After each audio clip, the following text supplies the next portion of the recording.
அதான் 79 கோயில், 79 கரெக்டா, 79 கோயில்களுக்கு குடமுழுக்கு செய்தவர் இவரு.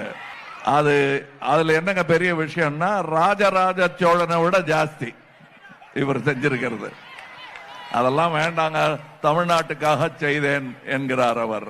திரு ராஜராஜ சோழன் என்பவர் தமிழகத்தினுடைய அடையாள சின்னம்.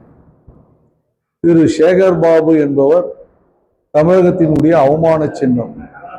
இந்த இரண்டிற்கும் வித்தியாசம் தெரியாமல் திரு கமலஹாசன் அவர்கள் ராஜராஜ சோழனிடம் சேகர் பாபை ஒப்பிட்டு பேசியிருப்பது உண்மையிலே கமலஹாசனுடைய வாய்க்கொழுப்பை காட்டுகிறது. கமலஹாசன் நாவடக்கத்தோடு இருக்க வேண்டும். பெட்டி வாங்குவதையும் கல்லாவை நிரப்புவதையும் தொழிலாக வைத்துக் கொண்டிருக்கின்ற கமலஹாசன் நாவடக்கத்தோடு இனி பேச வேண்டும் என்று நான் கேட்டுக்கொள்கின்றேன். ஏற்கனவே நான் சொன்னது போல ஸ்டாலினும் உதயநிதியும் தேர்தலுடைய தோல்வி பயத்தில் உளறிக் கொண்டிருக்கின்றார்கள். அந்த வரிசையில் இன்று கமலஹாசனும் இணைந்து கொண்டிருக்கின்றார்.